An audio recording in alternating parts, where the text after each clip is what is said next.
Hello, and welcome to the pilot episode of The Thin Blue Mind. Each week we will be looking at current policing issues and topics within the UK. Our regular panel consists of Steve Bradshaw, who is a TV and theatre actor, Richard Horton, author, and me, Dave Thomas, broadcaster.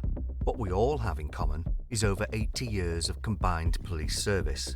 Now retired, we will be providing opinion and insights from a unique position of having been there and done it. Steve spent the majority of his service on firearms before being promoted to inspector, where he was a force incident manager.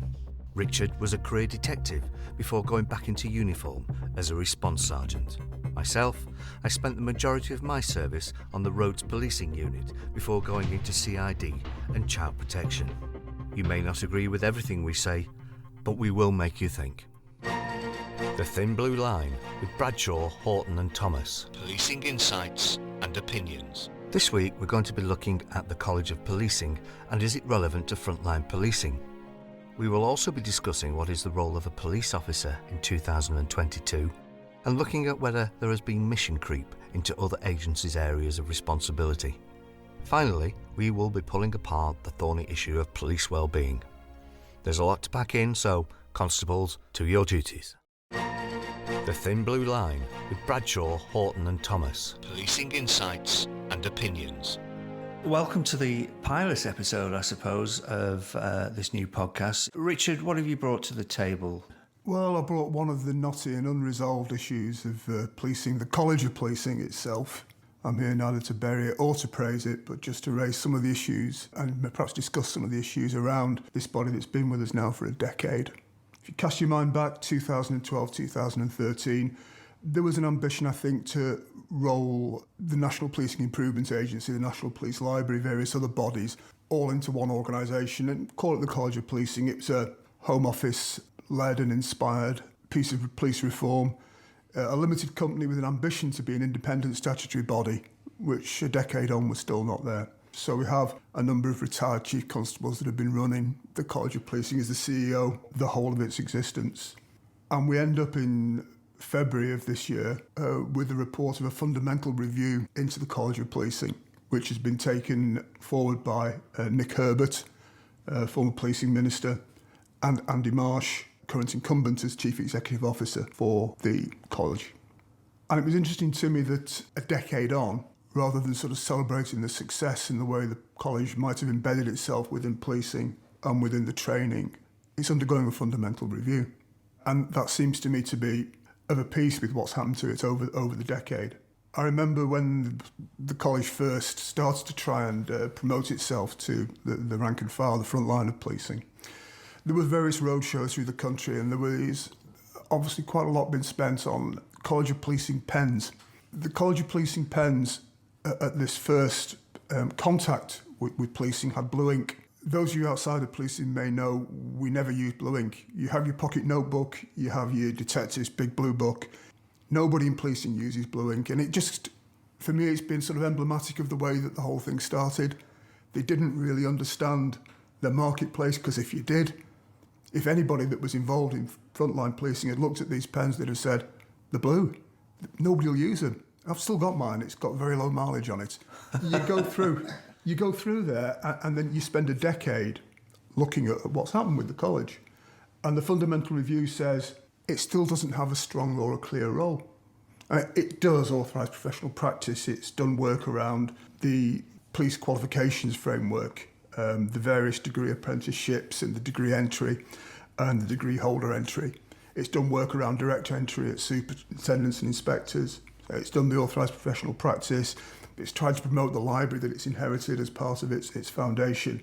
But the fundamental review says it still doesn't have a strong or clear role out in policing, that there's poor communication between the college and those that it would want to serve, and that it still doesn't really understand the front line of policing. Which is a bit worrying, really, isn't it, when you think about it, when they're there to introduce policy into frontline policing and yet they don't understand its role. What is its purpose? I know you're saying that it's struggling to have an identity, but what is its purpose and what is its mission? It's currently, I think, around implementing standards in policing in England and Wales.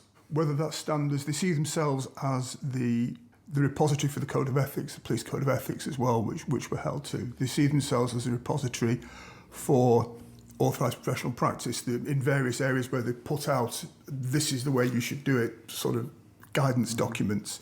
We had that with the MPIA. I know from my background within firearms, they were very, very stringent, and the MPIA worked very well from my point of view within firearms. So we had that, didn't we? We did. But it wasn't called college, and I think, personally, there was a bit of a drive to try and get it into a professional body. A bit like doctors, paramedics, and other public services. Sure. It's not a royal college yet, but it's a college. And certainly when you look at the initial discussions and documentation around it, it has this ambition to be an independent statutory body, to be, for want of a better phrase, a proper college.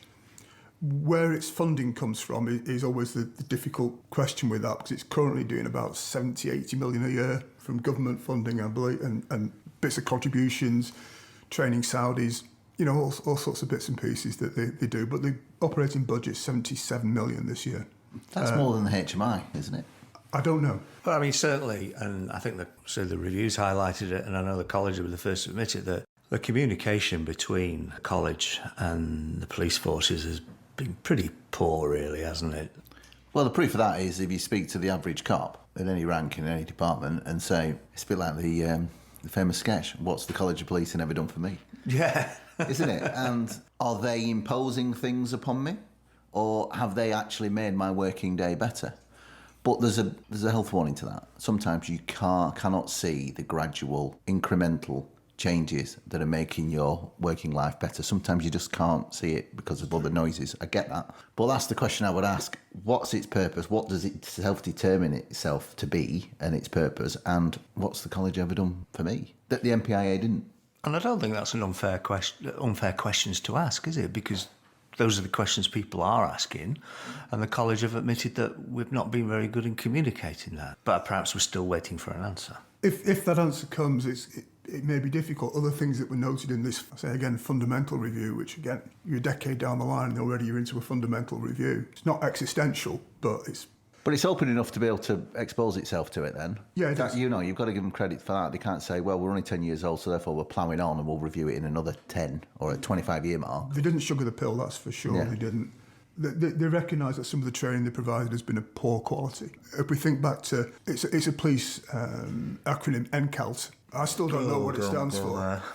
But NCALT was an online training system for bobbies. You'd log on to a computer and you'd get training that really wasn't very good, almost like PowerPoint based. It was not great. That again doesn't help with your credibility when bobbies are logging on to look at your product and they're not really happy with it. It doesn't look professional, it doesn't feel professional, and it's online training, which is fine for some things, but there's some things you just can't replicate Mark 1 being there or being talked through it, that sort of live experiential learning. You need expert subject matters in front of a class or in front of a group of people who are going to be able to respond to all the different learning styles and say, there's a question here, this is my answer.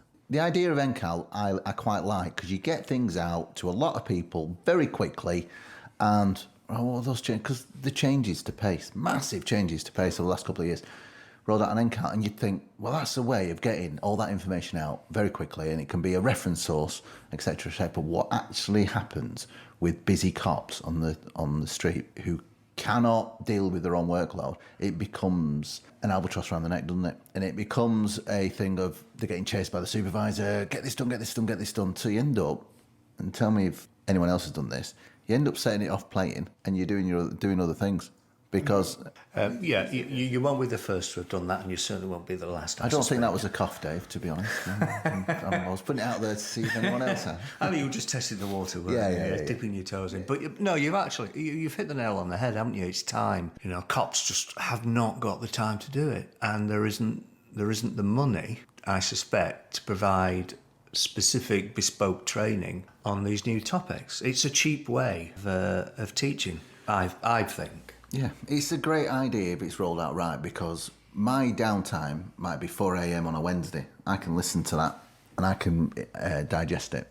For you, it might be 7 a.m. on a Sunday. It's whatever. It can be bespoke to you. You cannot get that often, right, that entire shift or that group of people are going to be in that classroom for 8 hours or 3 hours and we're going to do this. Even on handover times, the priority is always going to be that person ringing up for help. Absolutely. And that next emergency job that we need to respond to.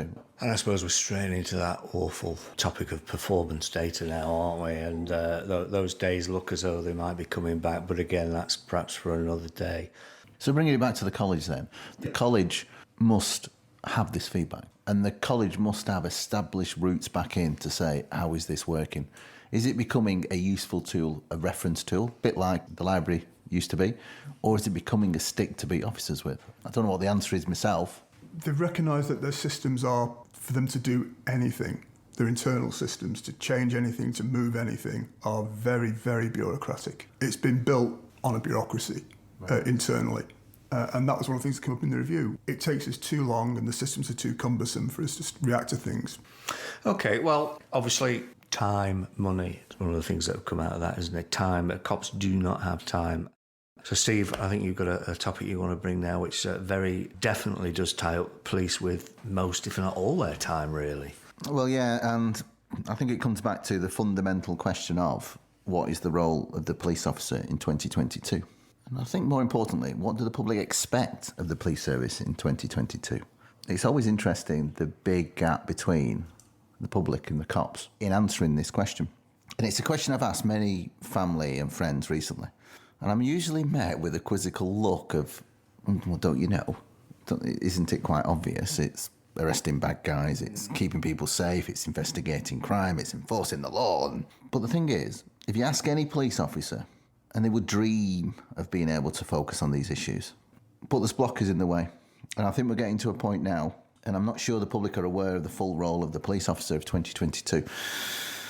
I personally believe the policing service is at a crossroads, and the public aren't aware. And I think we're getting to a point of we need to make a decision. Not the police. I think we as in the public as well, and government and the Home Office. What do you want from the police? I've heard policing being described recently as in a perfect storm. It's a very promotional kind of buzz phrase, but it's more complex demand being serviced by fewer officers. And it's a growing, complex, international aspect of crime, coupled with the reduction of 5.9% of officers. And that's officers in England and Wales. And that's from March 2010 to March 2021. And that's just, for me, one reason that we need a refocus, because policing has changed. Dixon of Dock Green doesn't exist. And I'll tell you a very quick, funny story. I was doing the party conference at Blackpool, and I was part of the ARV crew. I was the sergeant of the team, and I was walking around. I had a sidearm on, a ballistic vest, helmet, a carbine, weapon. An old lady stops me and says, "You haven't really got any bullets in that, have you?" And she was deadly serious. And this was on Coronation Street at Blackpool. Flag that come out that went bang. Yeah. And I said, "Well, yes, yeah." And she was horrified. She was absolutely horrified. And you hear it all the time. Well, you hear it all the time from when you're on the ARV to say, well, we need to get back to Dixon of Dock Green. And I always say, well, Dixon of Dock Green actually got killed in a firearms incident, so hey. But that was the film, wasn't it? So, like I said, that's one reason we need a refocus. But I think the main one is vulnerability and mental health. And that's a big one for me. It's the single factor that has fundamentally changed the role of a police officer over the last 5 to 10 years. A police officer now spends up to 40% of their time dealing with mental health matters. 40% of the time. They also spend a considerable amount of time dealing with children missing from home and from care. And this was reiterated by Andy Cook, who's about to become the new head of HMI. Now, this isn't new. As far back as 2017, Chief Constable Dee Collins told the Home Office Select Committee that 83% of her time in terms of delivering services is not about crime, and referred to real pressures around mental health, real pressures around people missing from home, children and adults. Even Sir Tom Windsor, who has had some grief from the front line. He's had a bit of a change of heart, hasn't he, Tom Windsor? Yeah, is there a little bit of retirement approaching, say, what you can? Or it's a matter of, has he been convinced? That might be it. Has he been exposed to it so much that he's been convinced? Because he himself has said that these pressures were too often making the police the service of first resort, long after the chances of effective prevention have been lost. He declared this a profoundly improper way to treat vulnerable people who need care and help, and said until mental health is given the same priority as physical health in resources including funding, the police will continue to play too large a role dealing with people with mental health problems. And that is from the outgoing head of Her Majesty's Inspector. So with little time available for the reduction, prevention, detection of crime that my mum wants the police to do, the question I ask is, what is the road ahead for policing? And are the public aware? About 10 years ago, I used to write a blog back in the day. I coined a phrase, the paramilitary social worker of last resort. It was back then I could see that it was coming, that the partner bodies that we had in mental health and social care, in children's social care, in the hospitals, didn't have the capacity that they had. And so they were falling more and more onto allowing things with their clients to get to a point where there's an emergency intervention need, and it needed police emergency powers like Section 136 of the Mental Health Act to help sort it. I've seen care plans for people that have potential mental health crisis on a regular basis, saying if all else fails, if they're threatening self-harm or to harm others, becoming violent or disturbed, call the police. Knowing that we come, because we have to come. Because we have, it's part of what we do as police, and we're 24/7 and we're out there. And I watched mental health assertive outreach teams wither on the vine because as services were withdrawn, as budgets were being cut over the last decade or so. Our partners got down to a tiny or a much reduced core of service they're able to provide.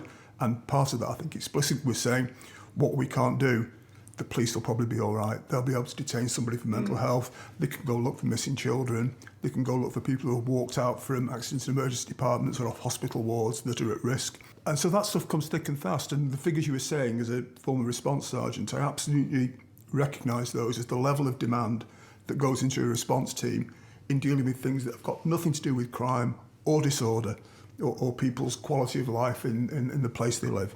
That's a problem.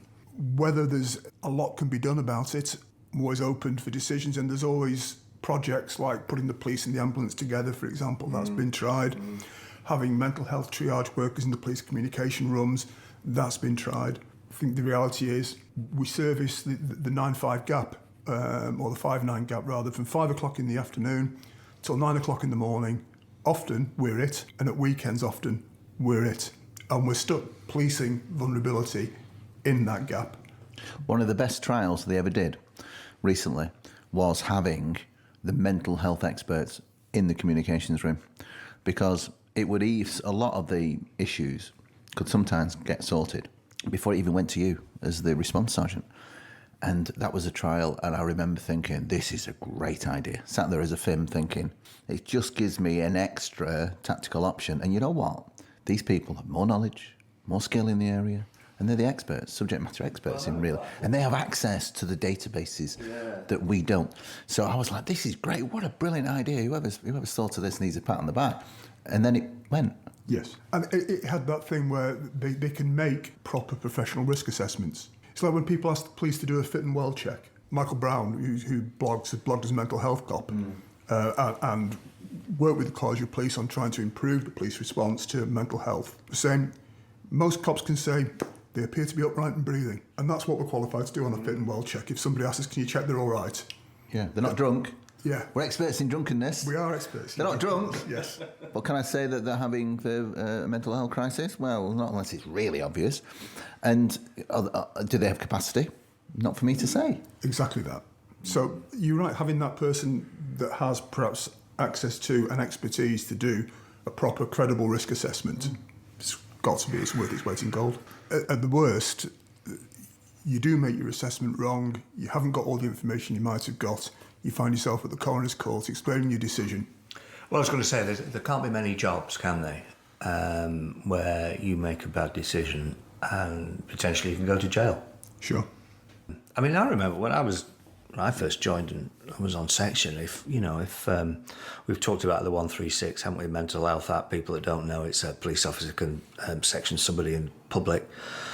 You know, if I was doing that once every 5 or 6 weeks, I'd be feeling quite unfortunate. You know, now we're doing it 3 or 4 times a shift. And it sucks up resources. I went out with a journalist about 4 years ago, taking him on a tour of the various accidents and emergency in Lancashire. I was at Blackpool Vic with a journalist at 1:30, 2 in the morning. There was already 3 police teams there with people that had been detained under the Mental Health Act. Nowhere for them to go to be assessed, no professionals to assess them. And the call came through to me that there were no mental health beds available in the whole of England that night. The resources had been used up. Mm-hmm. And when that happens, then you end up with 1 or 2 police officers, potentially more if you've got someone with something really bad like an acute behavioural disturbance and you're having to restrain somebody. But generally 1 or 2 police officers. They are off the road, not doing crime, disorder or general preventative patrol you want them to do. They're sitting with somebody in an accidents and emergency department somewhere in the country waiting for a group of professionals to assess that person's mental health. But you as a sergeant at 2 o'clock in the morning would not say, don't go and deal with that person suffering a mental health crisis threatening to kill themselves. Because that there and then at that moment at 2 o'clock in the morning, that's your highest risk. It's protection of life, isn't it? It is. It's life. It's minimising the risk to the public. It is a fact that within the last decade, a huge amount of that caring for and reducing vulnerability in people that are in a dire situation or are behaving in a way that puts them at risk, that young person leaving a children's home and being out overnight, nobody knows where they are, that has fallen onto the police as urgent business that we must respond to. And I believe personally that part of that is because as much as the police have had civilian staff and police sworn officers stripped out in the last decade, so has everybody else. All the partners we work with are in the same situation. And so between us, you have to, when that happens, you can't do the preventative work. So you end up at the emergency situation. You end up at the end of the line of responses, and that's the police, because there is a lack of capacity elsewhere. Yeah, well, obviously all this has a knock-on effect on police officers' well-being, doesn't it, really? And it's bound to rub off. If you're dealing with other people's vulnerabilities, at some point, it's going to rub off. So that nicely brings it on to police well-being, I suppose, doesn't it? And I think we've all had experience of either ourselves or seeing colleagues that perhaps haven't been at the top of their game for whatever reason. So I was, and it's available on the internet actually, I was looking at Police Federation well-being findings. I think it was conducted in 2020 and published in 21. And this one's particularly, actually, it's Lancashire, our former employer. The figure that shocked me before I go into it, and I just want to run this by you both, is that the national response to this survey was 10%, and in Lancashire it was 6%. 6% of the workforce, 194 people, responded to the survey. Now, I don't know what the current staffing level of Lancs is, about 3,500. That is a really poor turnout, isn't it? Well, what do you think the reasons for that are? Okay, is there a distrust of the Police Federation? I hope not, because I think the Police Federation, personally, is of worth and has helped me on more than one occasion? Or is it the fact of, and I'm guilty of this, and I'll be the first to say it, if something flashes past to say, give us your views on this, I'm sorry, I'm just too busy. Well, I think you've hit the nail. And I hit the delete button and I move on to this. That is the very reason, I think. Absolutely, I agree. I think that is the very reason. Yeah, I mean, I've done this survey. I was a busy detective, but I still had time at my desk to fill it in. It took about 20 minutes. If you're a frontline, I keep saying frontline officer, every officer is a frontline now in the police, but if you're on response in uniform, responding to the 999s, that 20 minutes could be when you get your refs, and that could be the only 20 minutes. So do I have my refs or fill out this survey? I know what I'd be doing. There's a bit of survey fatigue as well. In any given inbox, Yes. There's surveys at least every month, more likely every couple of weeks. Somebody wants to survey something and wants your opinion about something in policing. And it gets a point where you've filled them in over a number of years and perhaps you haven't seen anything change, particularly in your life as a result of that survey. Survey fatigue sets in and it's just, what's the point of just another survey? But if we think that in Lancashire, and I think we were very fortunate to have Andy Rhodes as our Chief Constable, and the drive that he took with Oscar Kilo and the wellbeing work nationally, I think is a big inroads. I know it has its detractors and people, Well, I've got some interesting stats on that, actually. 6% have responded, so I suppose we've got to take these results with a little bit of caution, don't we? Because it's certainly not a representative view. Of the people that did respond, 80% of them experienced feelings of stress, low mood or anxiety, which is no real surprise to any of us, really. 32% of them felt that their job was very or extremely stressful. And it occurred to me, I mean, I've no secret of the fact that last year I had 6 months of off with stress and anxiety for various reasons. But what occurred to me when I went back to work, and it's something I never thought about, was that regardless of what jobs you go to, it's that constant hypervigilance. Whereas you as the FIM waiting for your radio to go, or you're the response sergeant saying, when I was on traffic, there's been a fatal, or if you sat at your desk at child protection and the phone rings, you're waiting for that to come, and you know it's going to come at some point. And that is a hypervigilance, and that is a stress in itself. When you come home, I think it takes a strong-minded person to switch off from that. And if you're a career cop with 20, 30 years of being hypervigilant, I should imagine it's very hard to switch off. I got into the weeds about 15 years ago, and I was lucky that my family, friends outside of the job were saying to me, "You're getting a bit dark, Richard. You're not your usual self." It ended up through the job, I ended up getting some very effective therapy that it helped me to figure out why I was getting a bit dark and what had happened and put it in context, and it's been good since then. So 15 years ago, there was mechanisms in place to address that crisis sort of intervention. And as a sergeant, I've done it, where you notice that a member of your team is not themselves, and you have that conversation with them, and it turns out that, you don't want to make light of it, but their life's turned into a country and western song at home, and they're coming to work almost as a refuge because things are that bad at home, and they just need to sort themselves out, and they need time and away from the job and the support that the Federation and HR and occupational health can give them. My experience is that was available, and the officer did get the time, or the officers got the time that they needed. That's where the investment in people is. Like you're saying, you're waiting for the phone to ring, but you're not waiting for the phone to ring to someone to say, "Hey, Dave, just let you know you're doing a great job, mate." You're waiting for someone to ring you with the most horrific thing that's happened to them for 20 years, and you're doing that 2 or 3 times a day. But yeah, it's interesting. You mentioned Oscar Kilo, and I think organisations, once you break, they're very good. Certainly they looked after me, and I have no complaints at all. But here's another interesting fact. 74% of people were aware of reactive services in their occupational health. So, counselling, helpline services, things like that. But the worrying thing was that only 30% were aware of proactive services. That's stuff you can do before you break. And I think this is where the job falls down quite a bit. I have to have some sort of sympathy with the organisation, because I don't think it's entirely their fault. It's just everybody is on this treadmill running. And I use the analogy, and if you can find the answer to this, then you will be rich men. The analogy I use is, how do you service an engine that's running hot without switching it off? Now, if you can find the answer to that, you've solved the question of police well-being, because nobody has time to stop, stand still and reset, shall we say. No, we can't shut down for a long weekend, can we? And I'll go to the lakes. And I honestly don't know what the answer is to it. More cops, obviously. But what realistically in the current situation with what we've got, what can we do? I think it's self-care. Cops go and solve everyone else's problems, don't they? And sometimes have the most chaotic lives themselves. And it's getting through to these people and saying, this is your self-care that's available, and making that acceptable amongst the teams, where you're referring each other, or you're saying on parade, you know what, I went onto the Kahila website and I got these tools, and I looked at it and I went to, I tried 1, 2 and 3, and it's really helped. Are we in a position now where culturally we can do that? You'll both know, I remember, years ago after a busy shift, you'd be in the pub, wouldn't you?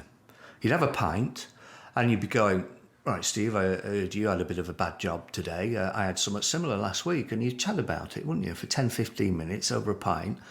And they say, don't they, that if you've suffered a trauma of some sort, if you don't talk about it within a couple of days, it's going to be a problem. Yeah. And it sits there. Yeah. And that's what we used to do as cops. And in some respects, I think well-being was better addressed then than it is now. We've lost all the things that make the police are family, I suppose, haven't we? The canteens have gone, the gym's gone, lesser extent the bars in the police stations, but everything that supported your well-being is now gone.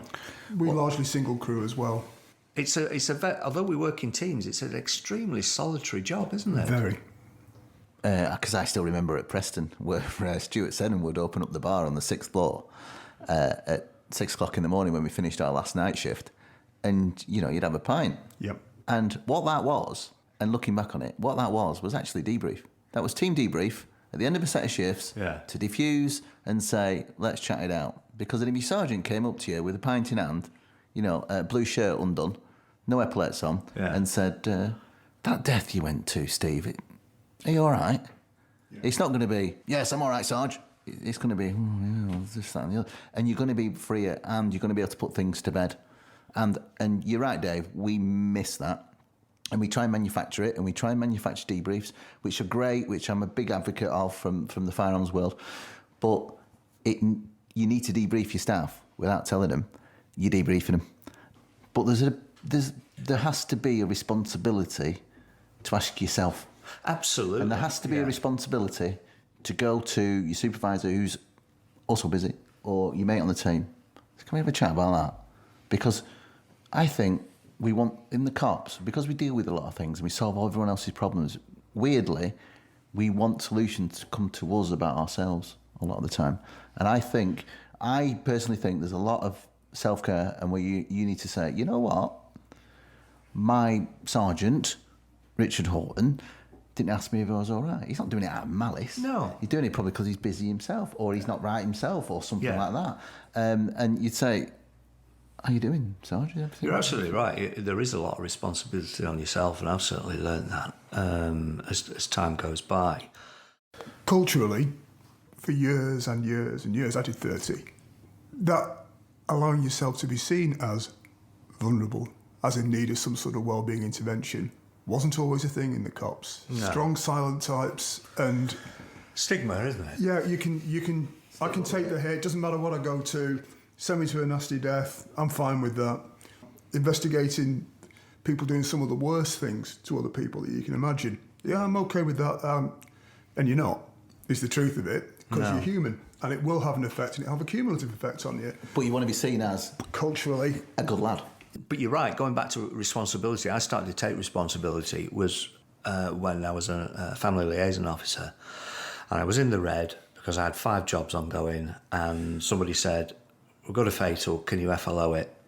And I went, no, and they nearly fell over because Dave always says yes. And I felt awful, I felt so guilty, I thought I was going to be judged, I'm not a team player. The last 20 years of my policing career meant nothing because at that moment I said, no, I'm not doing it. But do you know what? I started saying no quite often after that, and I'm glad I did. And it's going back to what you were saying, this self-care. And did it get easier to say no? Yes. And did people you were saying it to understand? Yes, and they stopped asking me. Because, you know what, as a supervisor, if you kept saying no to me, and I think, Dave's a good lad, he'll go to stuff, he said no. Next time I want to go and ask Dave, I might just have a check at his workload. Yes. It won't be my first port of call because, Rich is a bit of hard work sometimes, and, he grumbles stuff. So, path of least resistance, I'll go and ask Dave. And sometimes you can be accommodating to your own detriment, can't you? And you're right. And then I think supervisors then need to wake up and go, why is Dave saying no? I can't stress to people listening to the podcast how very busy uniformed officers I don't think people have a clue. Are, and how generally young in service those officers are. And by young in service, I mean people that are perhaps not even out of their 2-year probation and working alone in a response vehicle and doing the best they can and trying to back each other up, because generally we single crew because we want the most vehicles possible to respond to jobs during the shift. It's like social media, isn't it? We've never been so connected to each other, yet we're never so alone. True. Very true. Perhaps that is a topic for another podcast. Right, well, that's it. I think we've done enough for today. We've meandered around some pretty big topics. So from Steve and Richard, thank you. Thank you. Thank you, yes. Until the next time and the next podcast, goodbye. Take care. Goodbye. Bye-bye.